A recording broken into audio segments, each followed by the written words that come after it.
everyone, welcome back, or welcome if this is your first time joining me. My name is Helen and this is my channel Stitch Rip Repeat, and today this is a Friday Sews. So Friday Sews is the lovely brainchild of Jen in Today in Jen's Sewing Room. I will link her channel in the description below, and also if you don't already, which I'm sure you do, make sure to check out all the other wonderful sewing vloggers who do Friday Sews. It's a really nice concept where we just come on supposedly every Friday, but you know me, if you follow me, mine are as and when, and just give you an update on what we've been sewing, what we've been buying, and any plans we have, and sometimes life as well, what we've been up to. So I actually have some sewing to share with you. Before I do that, because I always forget, I will mention that this gorgeous top is a Martha top by the Dressmaker's Closet. I will pop a link down below for you to go and take a look. It is an affiliate link as I'm an ambassador, so that would mean that for anything that you bought with that link, I would get a small commission. It's no extra cost to you, but just to make you aware. Yeah, this is a really lovely top. This gorgeous fabric is I think Minerva exclusive. Again, if they still have it, I will link it below, but I was kindly gifted this last summer when we were making these for Jane at the Dressmaker's Closet. And yeah, it's a lovely floaty summery top in this hot weather we're having here in the UK.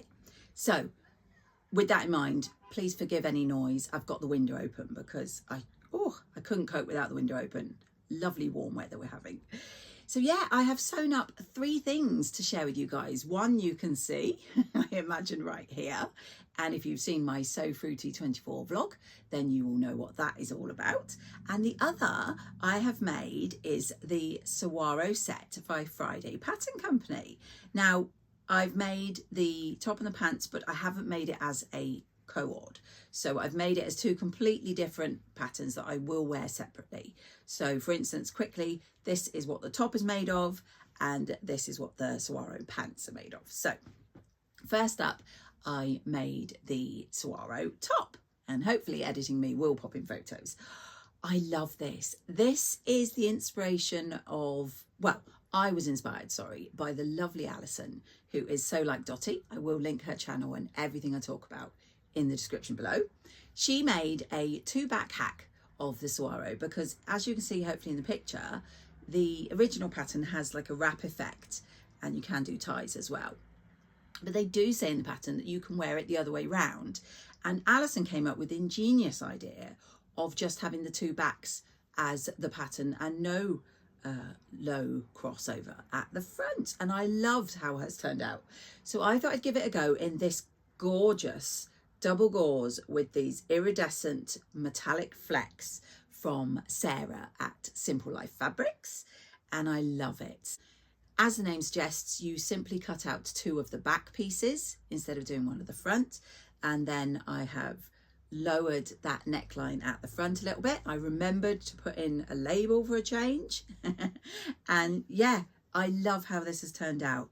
It's a really simple make, even more simple when you don't have to do the crossover or the binding, because all you do with this is you have the 2 back pattern pieces, you have the waistband piece for the elastic, and then obviously it's a binding finish on the original, but as Alison did, I made facings out of the pattern pieces and used them. So straightforward, absolutely love it. I do love this and I do wear it. However, I'm going to be a typical sewer and say there's a couple of things when I make my next one I'll change. Firstly, well, 3 things. So I will lower that front just a little bit more because I prefer a lower front. I would also lengthen it a little bit more. So the Saguaro top is a cropped top, which looks wonderful on so many people. However, I don't like having that expanse of visible tummy. So I did lengthen this by I think 1 inch or 1.5 inches, but I will lengthen it again by about another inch. So I don't have that showing. And also I will do a slightly larger size for the one piece I use on the front. So I will probably do, I think it's a large, I'll check, still for the back, but then I will do probably the extra large for the front, just the bodice bit, because the although it's reversible, the amount of ease around the chest is not quite enough for my liking. But those are very simple alterations. And then I will have more of these gorgeous tops. So I have worn this quite a bit already and I do love it. And I do love a double gauze. So that was the top, which I made first. And then the trousers I have made in this gorgeous, I think it's a linen, but I'm not 100% sure because it's been in my stash for a while. But this gorgeous, I think, is it a mustardy colour? It's a really lovely, soft fabric. And I will put in photos. I don't have any at the moment, but you can probably see from this, these are very wide trousers. I probably made them a size bigger than they needed to be for me, but I do like the wide leg and that slouchy, oversized fit. So for me, they're perfect. I love they've got the slanted pocket as opposed to inseam. And as I say, I love the colour, and hopefully I'll show you their full length, and they're really wide. What I am not so sure about on me is this waist. So you are supposed to stitch some lines at the top and the bottom, which gives it supposedly a more professional feel. I might try doing that because that's not something that you have to particularly do at a certain point. I could do it now. However, on me, I just don't like this elasticated at the front. Don't mind it at the back, but I think I prefer, if you know the pattern, the Safiya trousers by Tilly and the Buttons. They have a flat front and elasticated back. And on me, I think I prefer that. However, if you can see how creased it is, it's not stopped me from wearing these. These are so comfortable and summery in this gorgeous yellow colour that I have been floating around in them because we've got some gorgeous weather here. Again, like the top, really simple to make. Obviously there's no buttons or zips to worry about. There's this wide elastic to finish them, and yeah, absolutely love the comfort. Just not 100% convinced on the elasticated. I may try another pair because I have lots of fabric, as you know, and see what I think. And I do tend to wear this just with tops that go over the top of the waistband, so it's not an issue anyway. So that's my Saguaro set, which is not a set. And then the final thing that I just finished yesterday is this gorgeous make here. Now I'm going to have to pull it forward and then look in the camera because I can't see while I'm filming. Hopefully you can see my blouse there. I've actually pushed it back again, and so I'm hoping you can see the whole of it. But if not, it's just a hem if it's cut off at the bottom. So yeah, hopefully you have seen my So Fruity 24 vlog that I did most recently. If not, I will pop it in a link up above for you and you can go and check it out. One of the things that I wanted to make was this, and this is the Mabel blouse by Tilly and the Buttons. Now I have made this once before in a gorgeous yellow fabric, and hopefully I'll find a photo and pop it up here. However, it was when I'd lost a bit more weight than I've got at the moment, and also my shirring was a bit too tight. So much as I love it, I don't wear it very often because it feels very uncomfortable. It's far too tight. Now, two things. Firstly, this is double gauze, so it has a bit of give to it. And secondly, I got the shirring right. Hopefully I'll take some photos. I did share on Instagram when I was making it.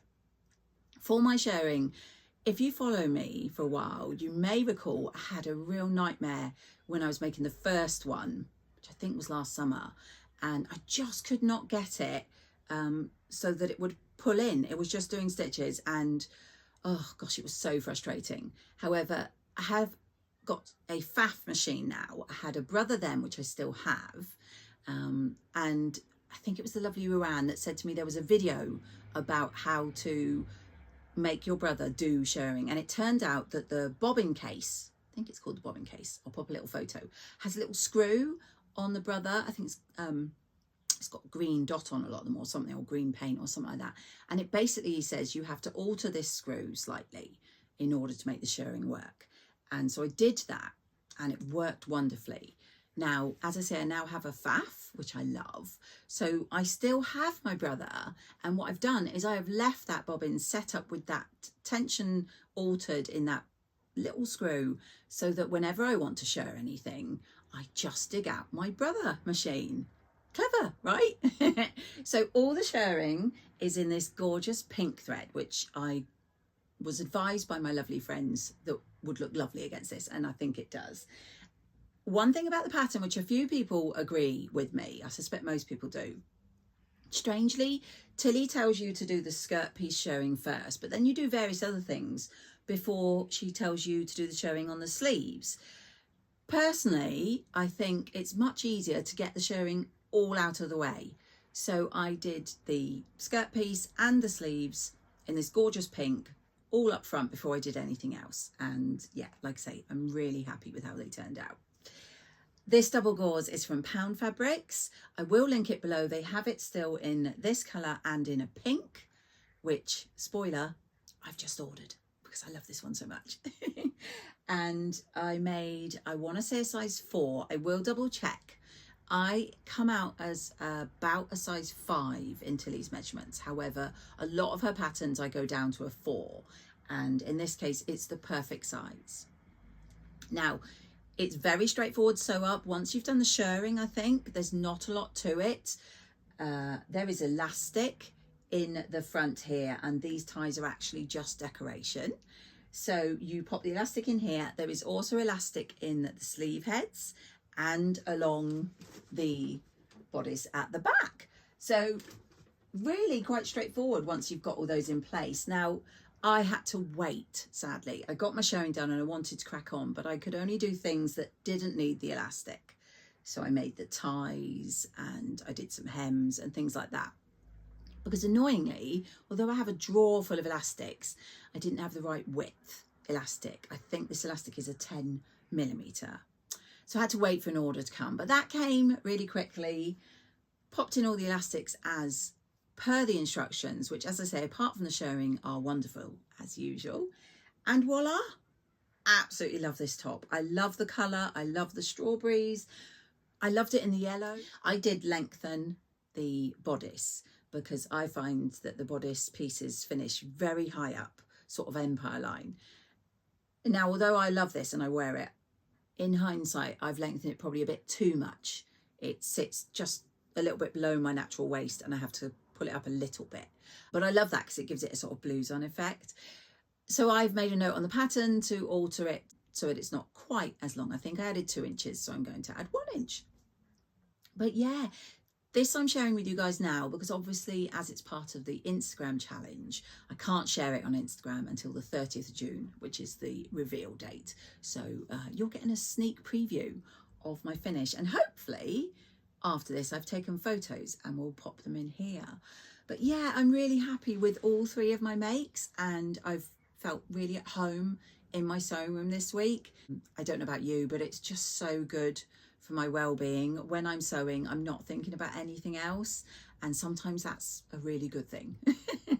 So those are my sewing. So what else have I been up to? Well, while I was out the other day, I was in some charity shops with my husband. We always like to have a nose and see what's in there, and I found this top for £4 in this charity shop. Now it's a size, I think I said on Instagram that it was a 20, but it's actually an 18. It's by a shop which, if you're UK based, you'll know. It's a supermarket called Sainsbury's and they do a range of clothing called TU, and it is this. Now, obviously, I'm not a size 18 to 20. However, I just love this fabric. The lady laughed because she said that when she put it on the shop floor, all her colleagues laughed at her because they said no one would buy this when we've just hit like a little mini heat wave and this is clearly Halloween. But I bought it and I love it. It feels like a viscose, and I am hoping, because it's quite a plain top, so there's no breaking up of the fabric on the front or the back, I'm hoping to get a Donny shirt by Friday Pattern Company out of this gorgeous fabric and have that around Halloween. I mean, clearly it's not going to be right for that time of year in England. It will be freezing, so might have to make a black cardigan or orange cardigan or something. But yeah, I love picking up bargains and then seeing what you can do. Stay tuned for me, hopefully, for transforming this into a Donny shirt to get use of that fab black cat and pumpkin fabric. So that was something I wanted to share. And then before I leave you for today, I have a couple of fabrics to share with you. This one was in a recent drop by Rainbow Fabrics and I couldn't resist. I've only got a metre and sorry for repeating myself, but this will be a Donny and this is the most gorgeous. Lime green with those lovely pandas sitting there enjoying their bamboo. I mean, isn't it gorgeous? I couldn't resist picking that up. And I also got 20% off with the lovely Ruan's code that she has. So yeah, I'm really pleased with that. And I think it's going to be a really gorgeous Donny. It's very, very lightweight. So hopefully I'll get to wear it even during the summer. And then the last fabric that I've bought was in a D-stash. And it's a Lady McElroy, I'm pretty sure. And I'm going to have to look it up and put it on the screen because you know me, I don't know what type of fabric it is. I can't remember. She did say in the D-stash post, which is since gone because obviously I've bought it, but it is this fabric here with that yellow and the blue flowers, and it's on a, I would say, very, very dark grey background. And it was 2 meters, I think, of this. I don't actually know what I'm going to make with this. I just thought it was really lovely, and I saw that nobody else had commented sold, and so of course I did because I need more fabric like a hole in the head, but never mind. I love it. So about 2 meters. Any ideas what I can make with that? Much appreciated. Pop them in the comments down below. So that is it for this week. I do hope you've enjoyed seeing what I have made and bought. And if you have anything to say or any questions, please do pop them in the comments below. I'd appreciate it if you could give us a little thumbs up. And if you are not yet subscribed, but you enjoy my channel, please do consider subscribing. I'd love to see my channel grow. It does help other people to see it. And I appreciate you all coming back time and time again. So I hope you've managed to do some sewing or something sewing related. And I will catch you all in my next video.